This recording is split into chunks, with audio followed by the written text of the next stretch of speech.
Good afternoon, and welcome to the April 2019 meeting of the Omaha Public Power District Board of Directors. First, I'm going to ask Tim Burke, President and CEO, to give us a safety briefing. Good afternoon. You are in the auditorium of Energy Plaza on the east side of the building. There are several exits to this room, but if you would just exit in the manner in which you came into this room, the two doors in the back of the auditorium and then the two doors to the front for those that came in the front. If we would use the stairs to exit the building, if we needed to exit the building, we would ask you to use your three-point touch, which would be one hand on the railing, 2 feet on the steps as you exit. In the event of a fire, we would ask you not to use the elevator. The fire extinguishers are near the door of conference room A, which is just outside of the auditorium here, just to my left, just around the corner. If you have a medical condition, please write it down or tell your neighbor.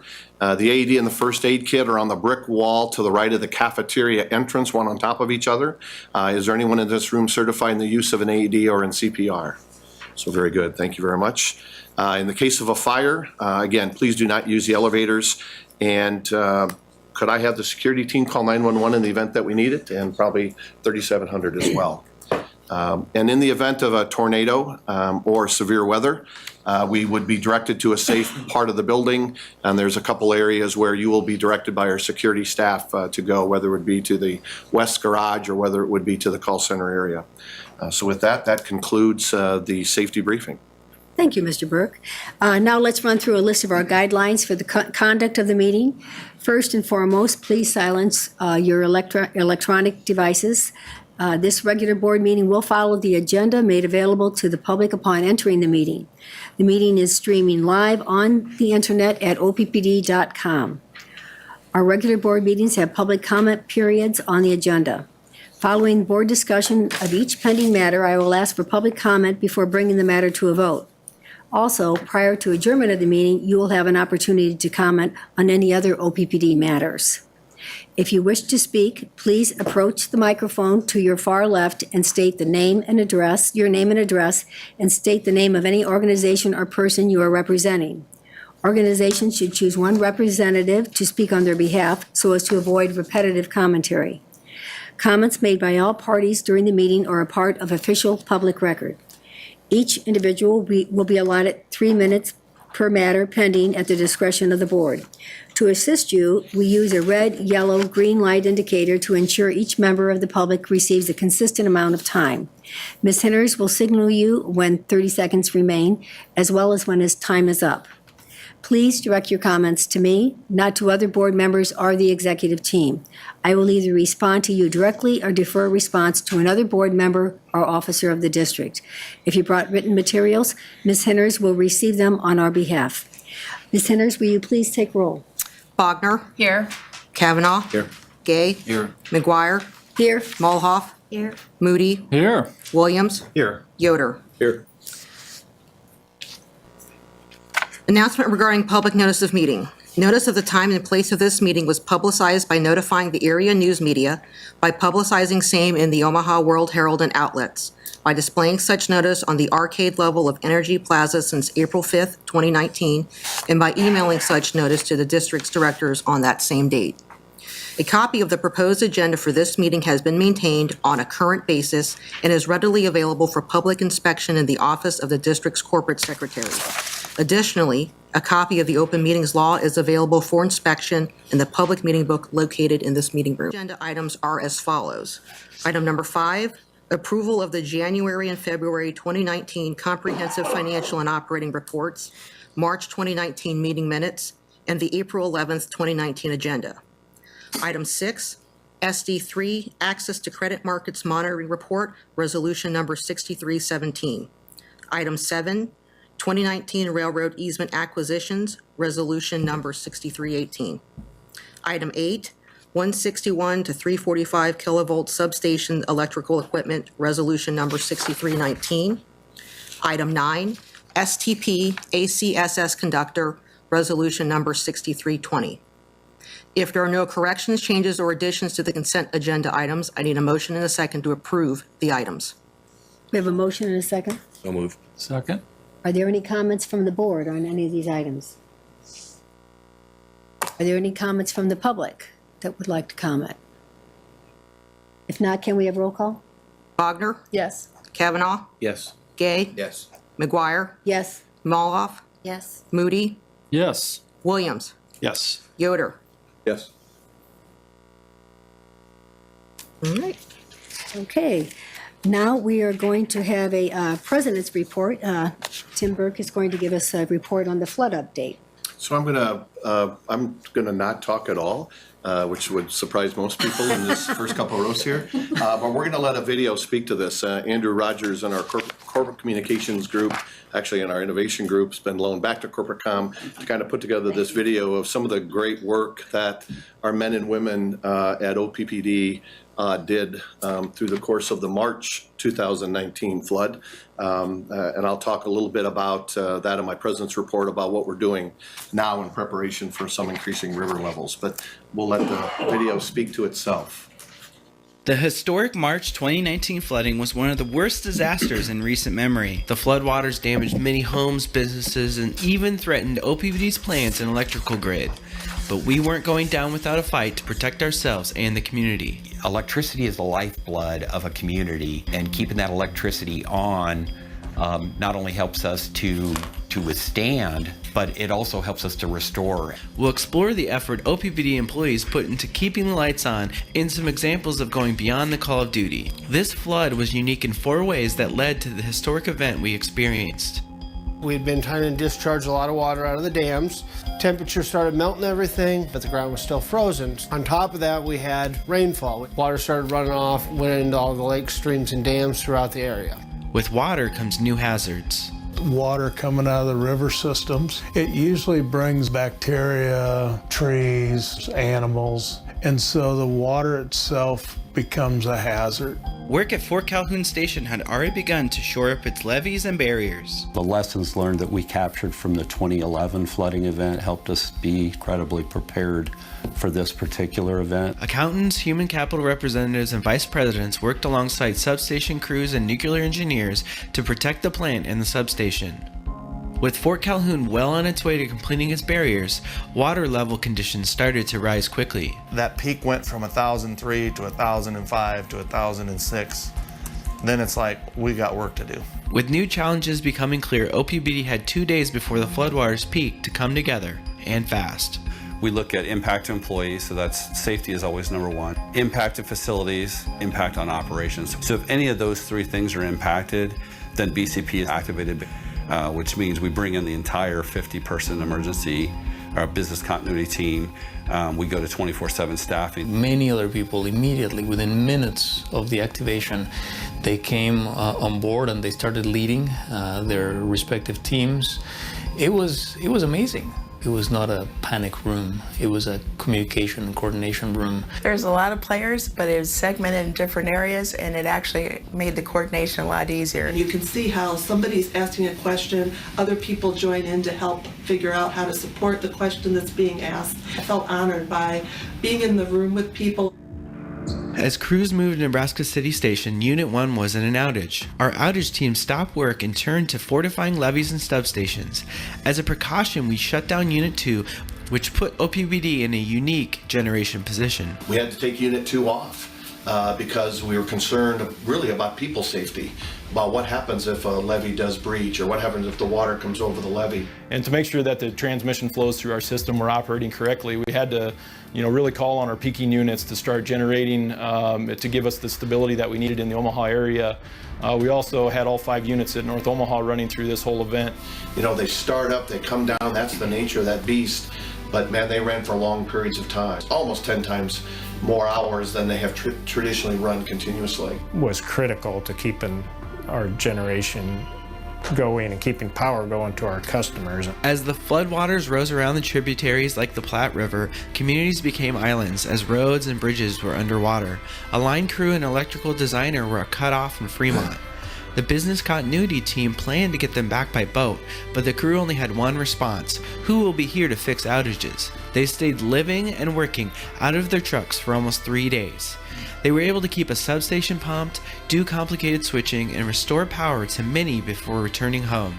After the peak has passed all OPPD facilities, the levees and barriers have held. It was nice to see that our efforts were put to use and they were on point. You know, that our plan worked.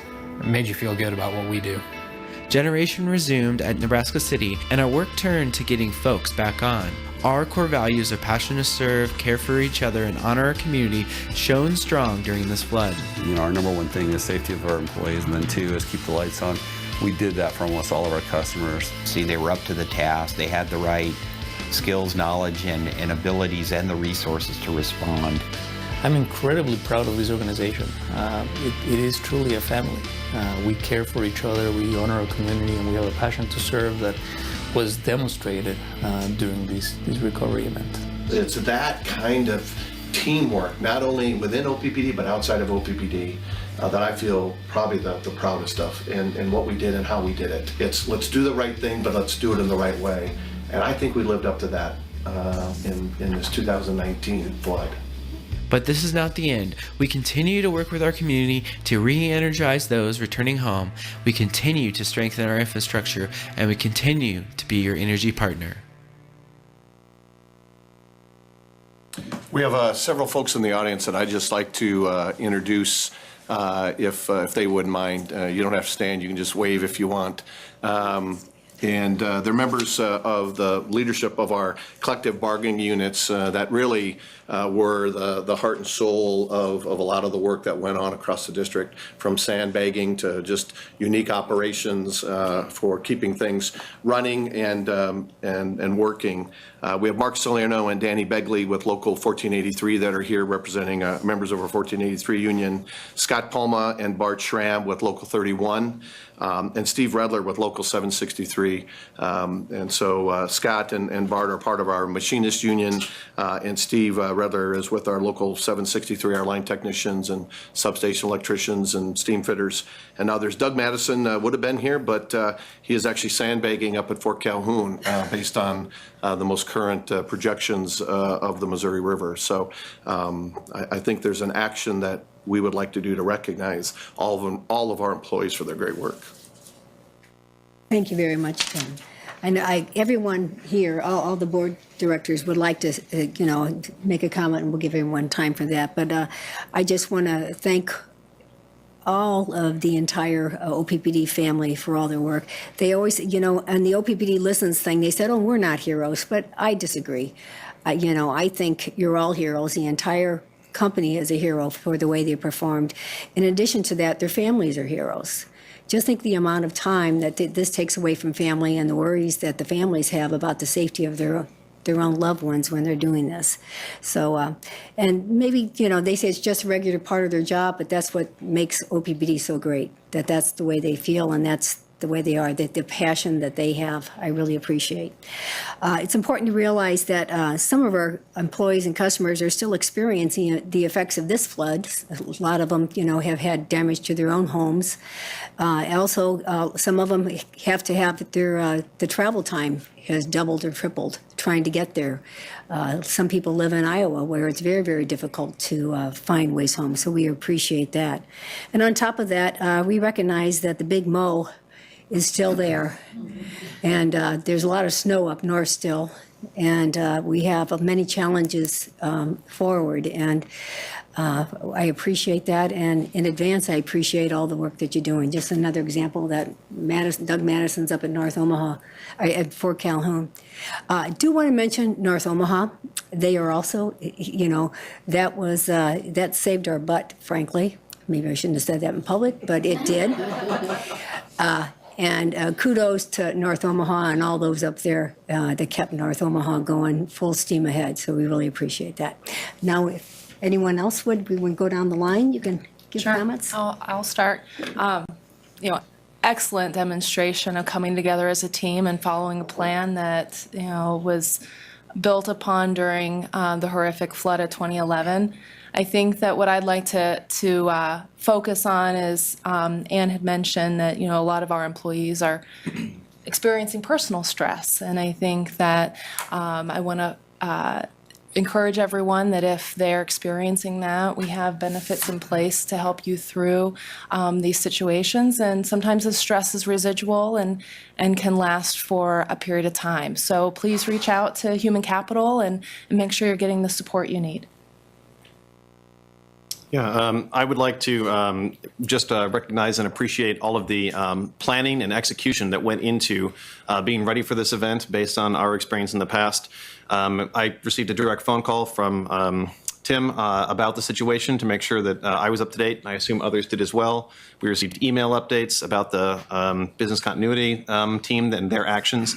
And then right after the event, I was able to go on a tour with Mary Fisher and Director McGuire and Director Bogner. And so we were able to see the plant in Nebraska City in person and see some of the consequences and see some of the preparation that had been done and then how effectively it had been carried out by the employees, as well as employees at North Omaha and Fort Calhoun pitching in to help that facility that was really at a significant risk. And so seeing how well prepared we were for this situation based on past experience and how well the plan was carried out was extremely impressive. And as a new board member, first time going down there to Nebraska City, I appreciate that opportunity.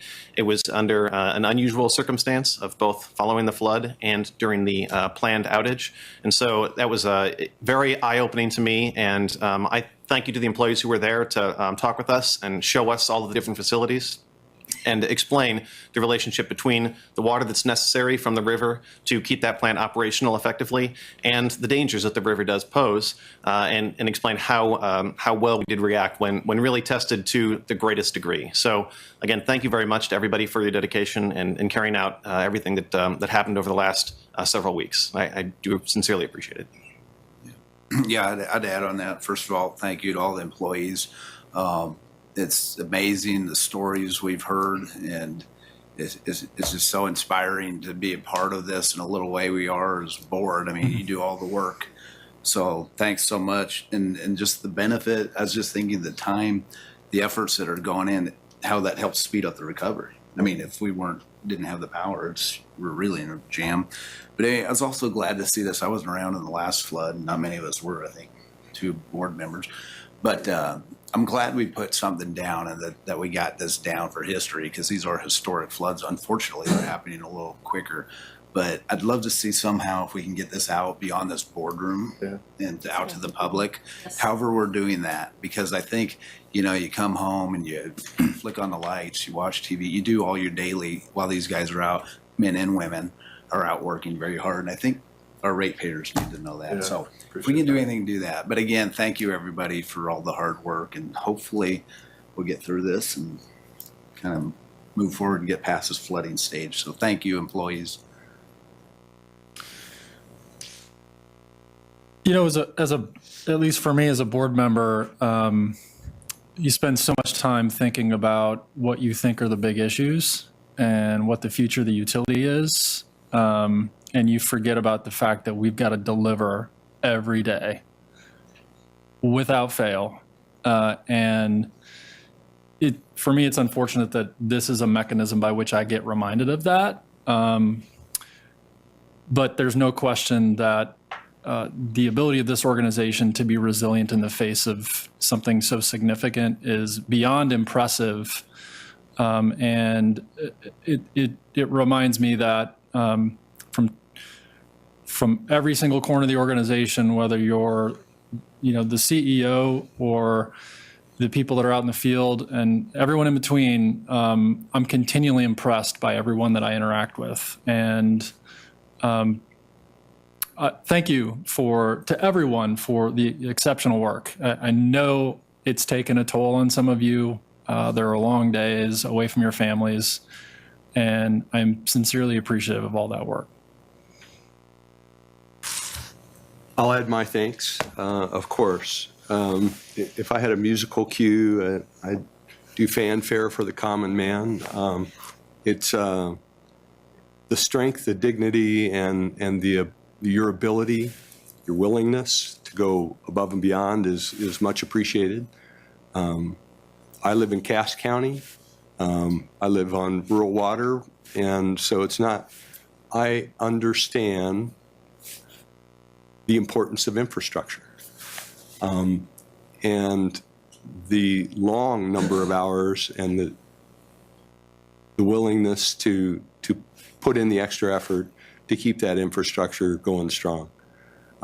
It's been said before, without the power, we couldn't keep our water going. So there's a great interdependence, and it's great that you guys stepped up and made it happen, and made our part keep going. So thank you. I was on the board for both the 1997 ice storm as well as the 2011 flood. So to say I was surprised by your performance this time, no, I wasn't surprised, but nevertheless, I was still greatly impressed and thankful. As it's great work that you folks do on a regular basis, and especially when you rise to the occasion when a tragedy, when these kind of things happen.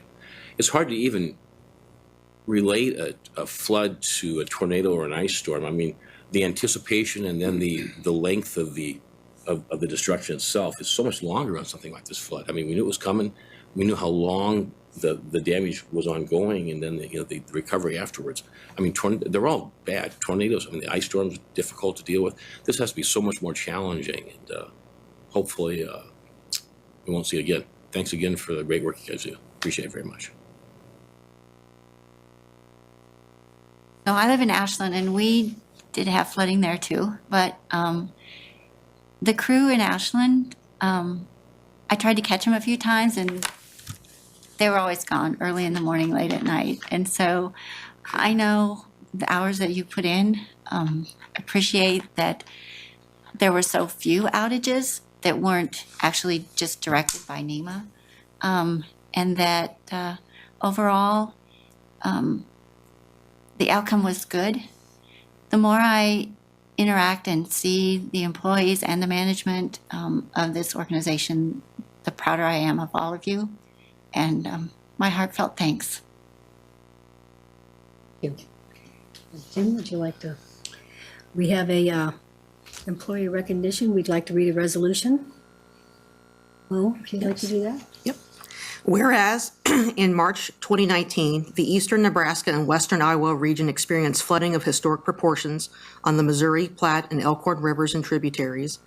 And whereas from March 13th to March 22, the district declared and activated its business continuity plan and the task of managing, overseeing, and coordinating the various activities and efforts associated with protecting the safety of employees and the public, and protecting OPPD facilities and equipment that generate and deliver electricity to our customers, was performed by all employees of OPPD in coordination with numerous customers and county, state, and federal emergency management organizations, all of whom exhibited tremendous expertise, teamwork, dedication, and personal commitment to said mission. And whereas this selfless commitment by the men and women of OPPD to the district's mission of providing reliable electric service and living our core values of passion to serve, honoring our community, and caring about each other resulted in minimal service outages and no reportable safety incidents. And whereas the Omaha Public Power District Board of Directors wishes to give special recognition to the employees of OPPD and their families who allowed employees to stay focused on service to our customers and the community. Now, therefore, be it resolved that the Board of Directors of the Omaha Public Power District, at a meeting duly convened on the 11th day of April 2019, hereby publicly acknowledge the faithful, conscientious, and extraordinary contributions of the men and women who diligently served to protect and restore the district's generation and delivery assets, thereby ensuring safe and reliable electric service to over 833,000 people in our community. Could I get a motion and a second? Motion to approve. A second? Second. Bogner? Yes. Kavanaugh? Gay? Yes. McGuire? Yes. Malhoff? Yes. Moody? Yes. Williams? Yes. Yoder? Yes. Thank you very much. And again, thank you and congratulations to all the employees.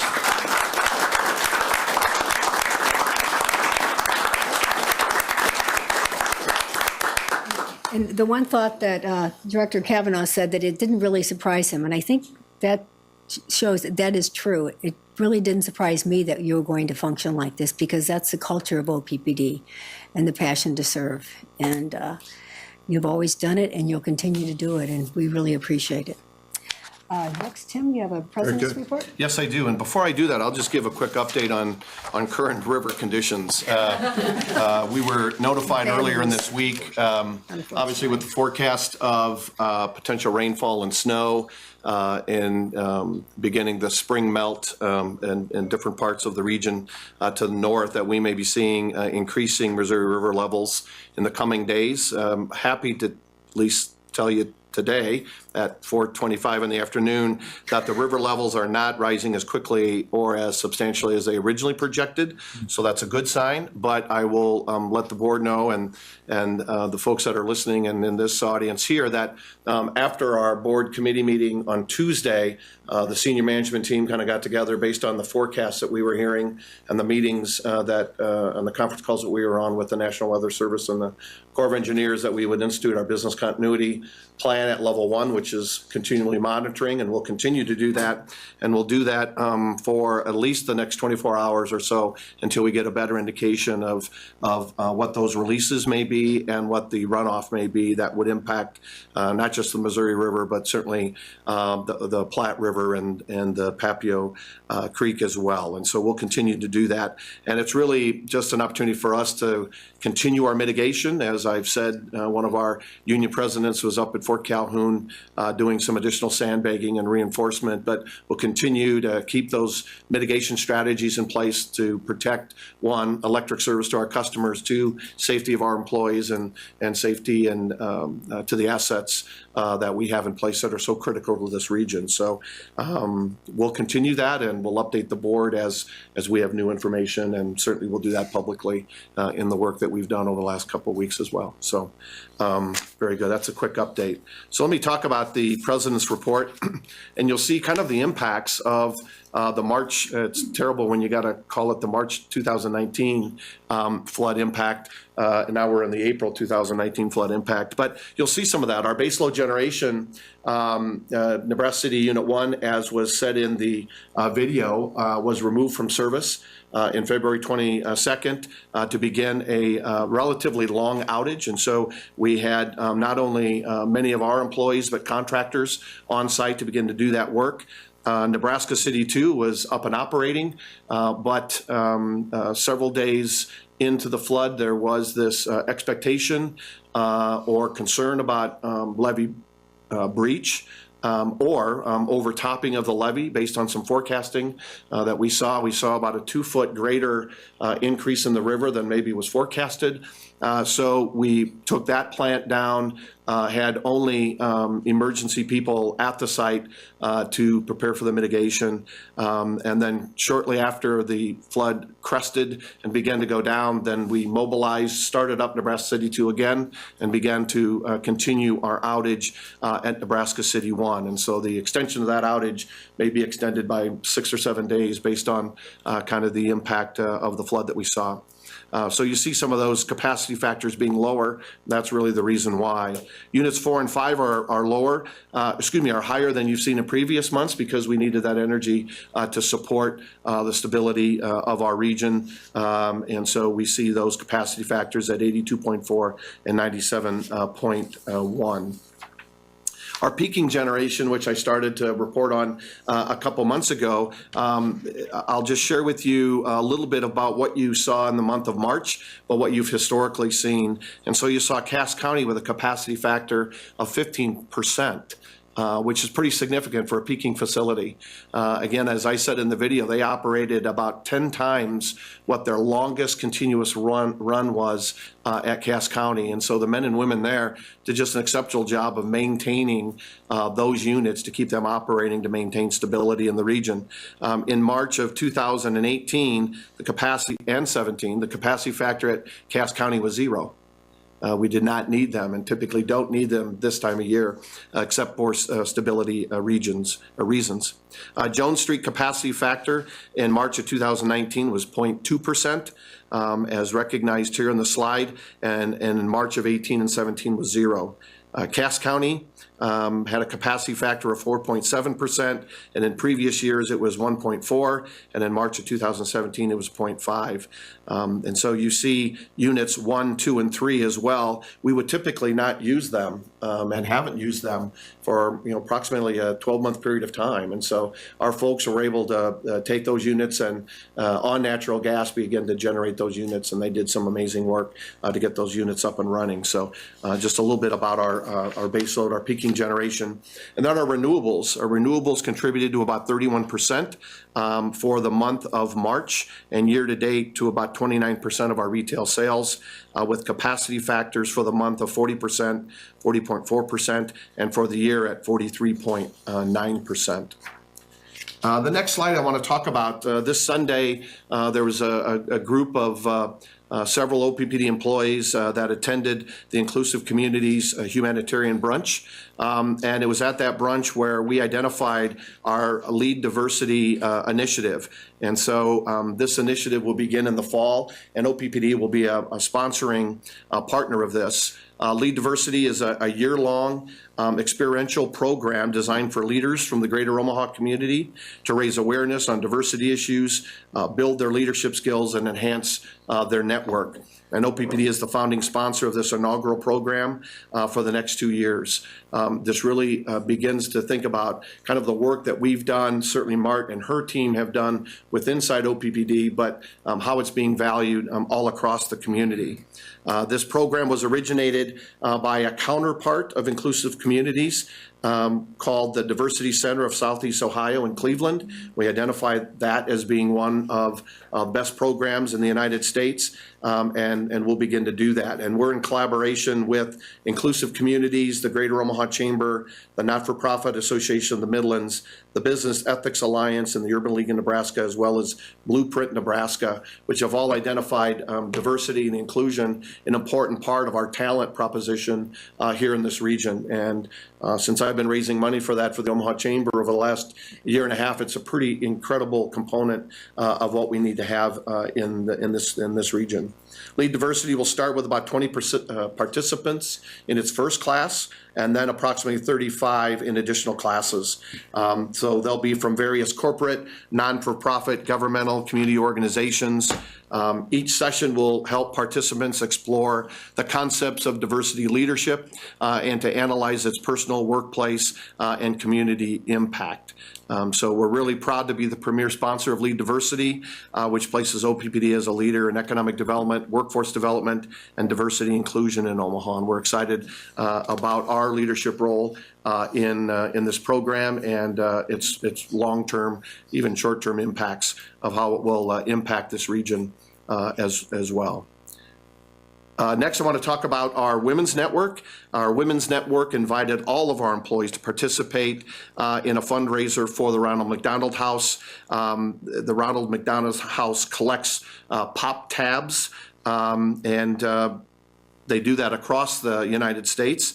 And this Ronald McDonald House, along with its corporate partners, including OPPD, are able to collect enough pop tabs to pay for the Omaha House's electric bill each month. Last year, OPPD donated about 170,000 tabs to support that, which maybe is another health issue. Maybe you drink too much pop. I don't know that. But anyway, it's going to a good cause in what we're doing. This next honoring our community or passion to serve is kind of an interesting one.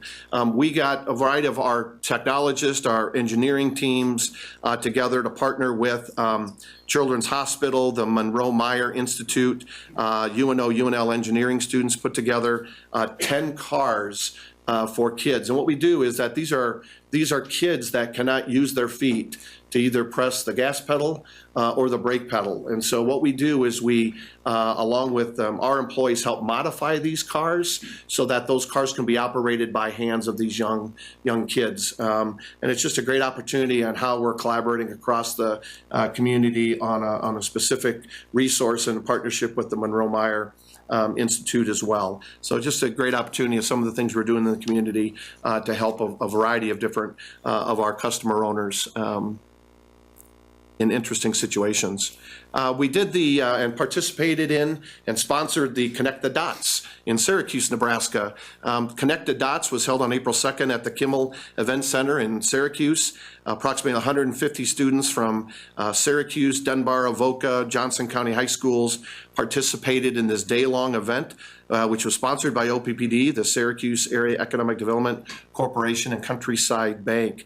This program was facilitated by the Nebraska Extension professionals, and it's really an interactive career exploration simulation program designed to help 9th and 10th grade students learn more about careers of interest, as well as how to connect the dots from 9th grade through post-secondary study in the workplace. So it's a great opportunity to have that conversation with these young men and women across our region.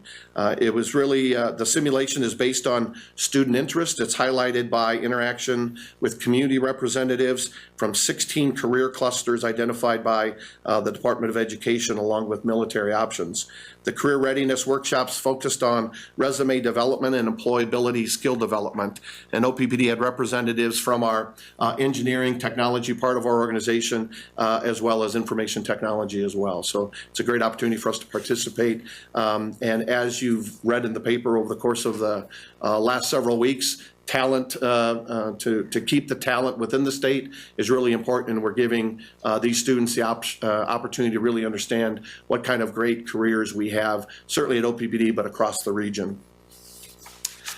And we saw the video of the flood, but after the flood and the work that our men and women did to help maintain electricity across the region, for our customer owners to maintain critical assets across our region, to keep generating plants up and operating that typically wouldn't operate in this time of the year.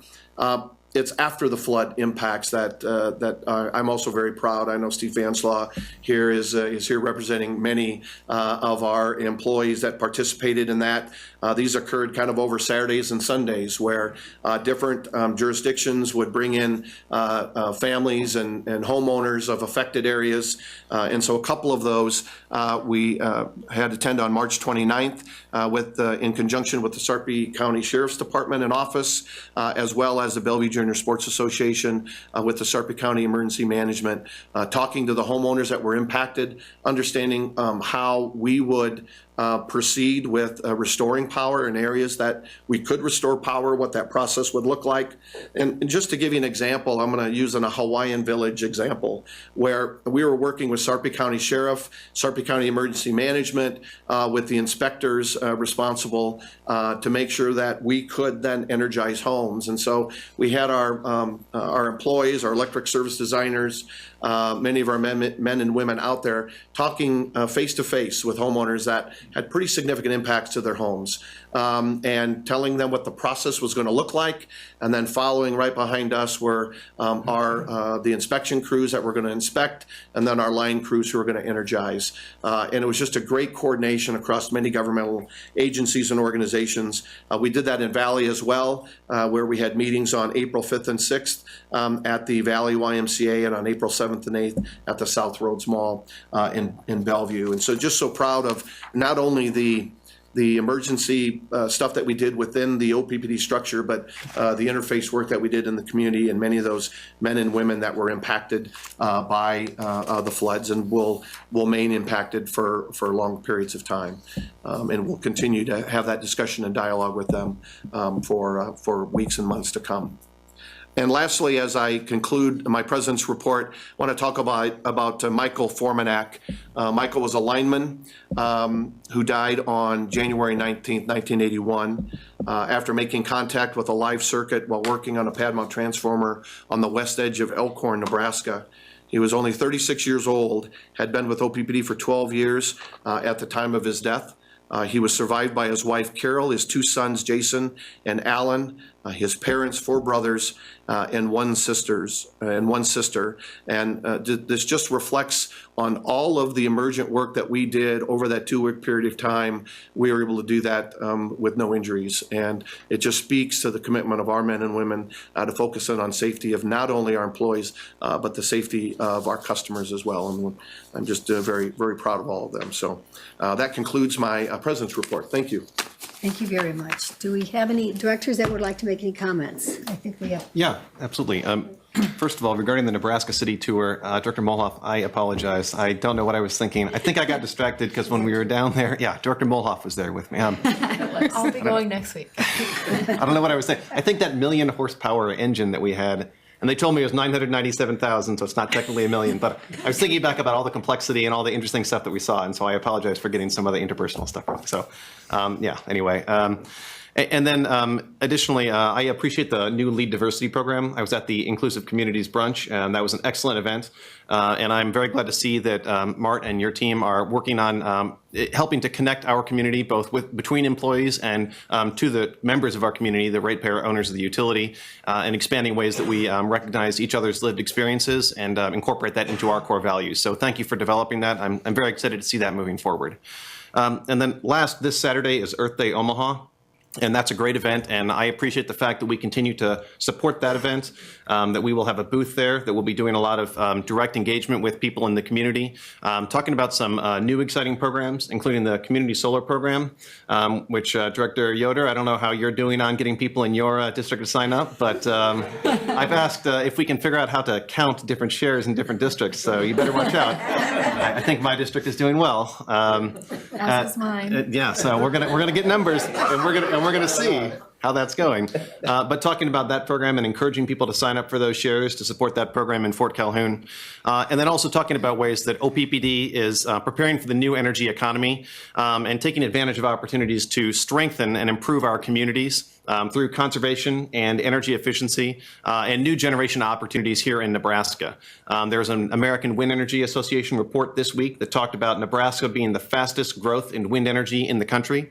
And OPPD has a big part of that in recognizing new natural resources opportunities in Nebraska that we can make a value to providing property tax base here in the state and bringing clean generation online. So I think it's going to be great that so many members of our community here in Omaha can hear from the district about the new opportunities that we are taking advantage of, as well as the existing programs, the Nest thermostat program, and the electric vehicle incentives, which I know a couple directors have expressed significant interest in the past. So Earth Day Omaha is a great event. I'm sure John will give us a weather update about what to expect. I think we should probably plan to bring a coat, but I'm excited to be there, and I hope to see a lot of other people there as well to talk about all the great stuff that the district has been doing recently for our community.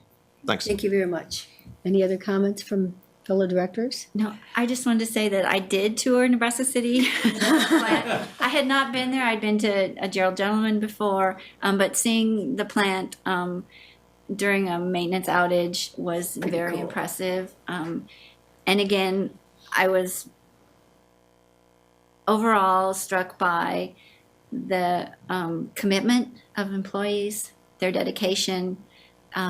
All they want to do is keep your lights on every single day, and that's what they do, and that's what they do well. And it's a great facility, and then also seeing the extent of the flood from the roof was amazing, and not just on the Nebraska side, but across the river, and our thoughts are with all the folks that were affected. No other comments? Are there any comments from the public?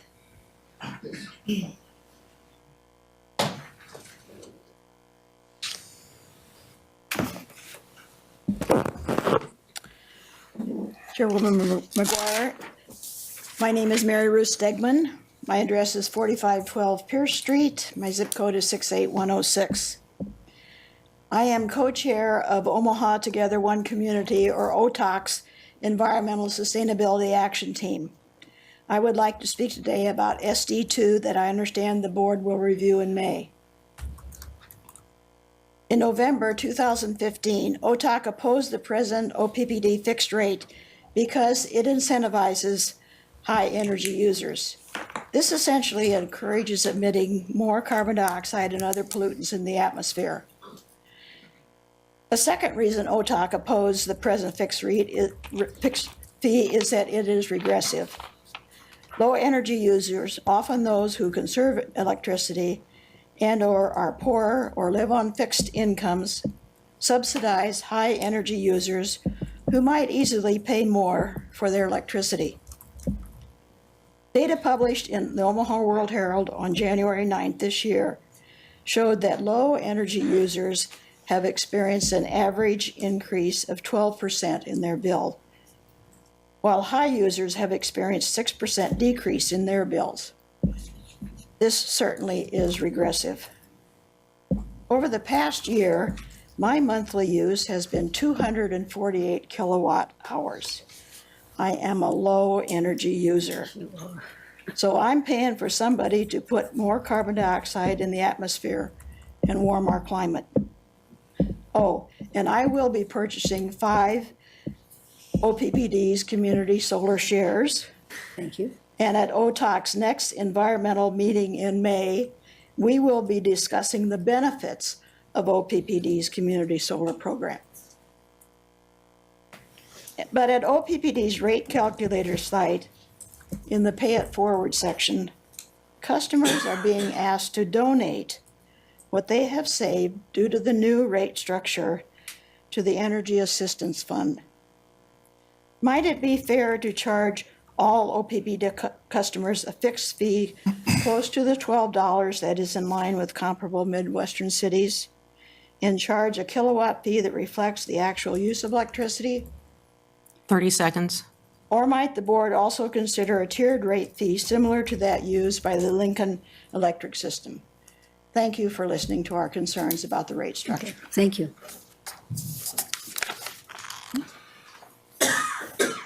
Reminds me of the Nebraska Supreme Court with those lights. It drives me nuts. Sorry. My name is Joe Ramirez. I'm a retired attorney and judge. I live at 12612 Arbor Street here in Omaha, 68144. Gentlemen, thank you for your good work that you did over the last couple of weeks. You got your hands dirty. I appreciate it. I'm here today to express my concern with the present fixed rate established by this board a few years ago. In an Omaha World Herald investigation published in January of this year, it was clearly demonstrated that how this new fixed rate structure has had a disproportional negative impact on low energy and low income people.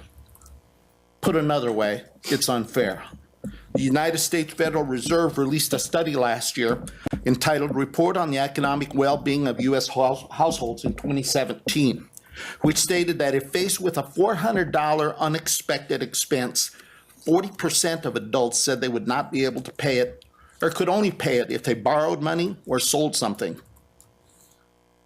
40% of adults can't come up with $400. The reality of the statistic hit us in the face last year during the government shutdown when, after the interruption of 1 month's wages, a great number of federal workers were financially devastated to the point that they needed financial assistance to meet their most basic human needs. The report and the shutdown demonstrate how many people are living on the financial razor edge, at best living paycheck to paycheck.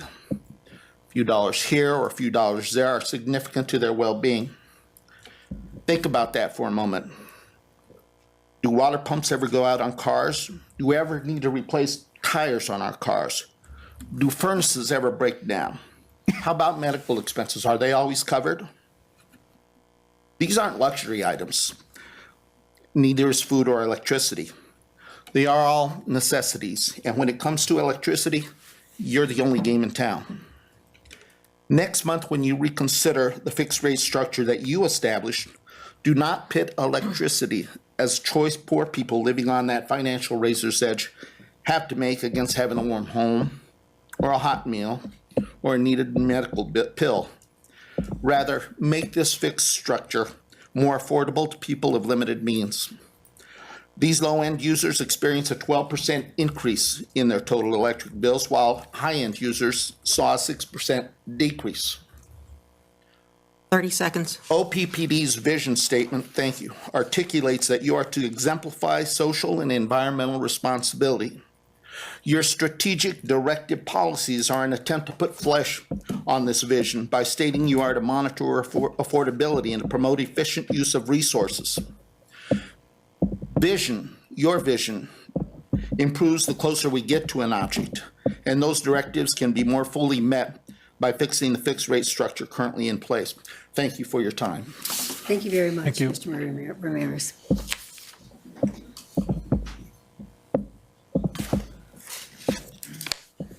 John Pollock, 1412 North 35th Street, Omaha. The chair has asked us to avoid repetitious comments. Therefore, I would say the board is close to the situation on the flood. Everybody did a great job.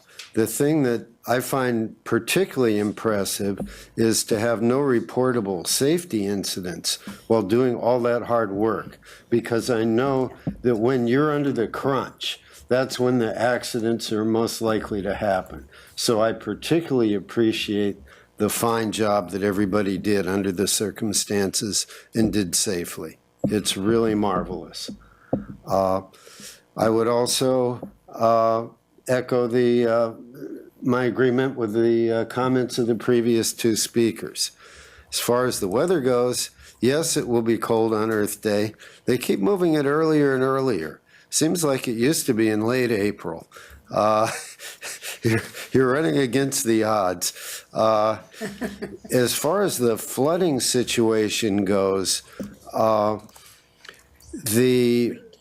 a lot of this is going to be up to how the Army Corps of Engineers strings out the releases upstream, because we haven't had a major rainfall event below the dams. So it's going to be their decision on how they need to release the water upstream from this one. The next week or so, we're not looking at any major storms till we get out to next Wednesday and Thursday.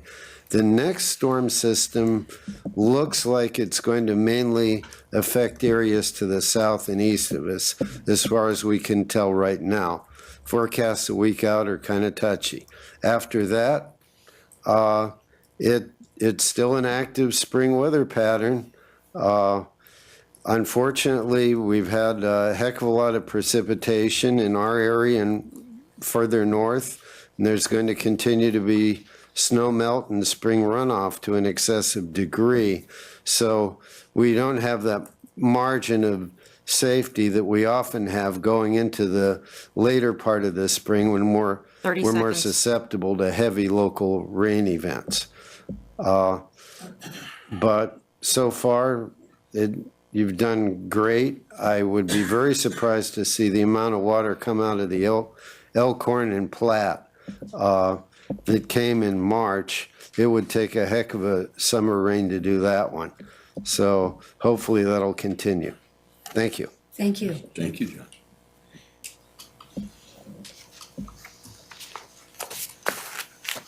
Luis Jimenez, 518 North 40th Street. Hello. Good day, everyone. I'm part of Parker Action Alliance. It's a neighborhood association on 24th Street, about Hamilton and Lake Street and 24th Street and 35th Street, in that area. North 75 goes through it. Anyway, I also am interested in these meetings because our neighborhood association is looking at lighting one of the bridges, the Parker Street Bridge. But we're fairly new, so we don't have a lot of means. We're thinking about solar energy lighting along the bridge, and it would be very good for safety at night. Also, we are looking at parking areas in the district that we have there for electrical power for vehicles, like the station. But I really wanted to also thank the folks that helped out with the flooding. Impacted a wide range of people, and I wasn't personally impacted besides the ongoing rain and so forth and the cold. But I saw the news and I saw the efforts, and I keep seeing the videos of the flooding and the satellite imagery. So it's good to see some faces to the effort and your guys' leadership. So thank you again. Thank you. If you have time, perhaps you can make contact with Mrs. Comstock. She's in charge, and she can perhaps help you with some of those items. Okay, thank you. Okay. Okay, there's no other comments. The meeting is adjourned. Thank you for attending. It'll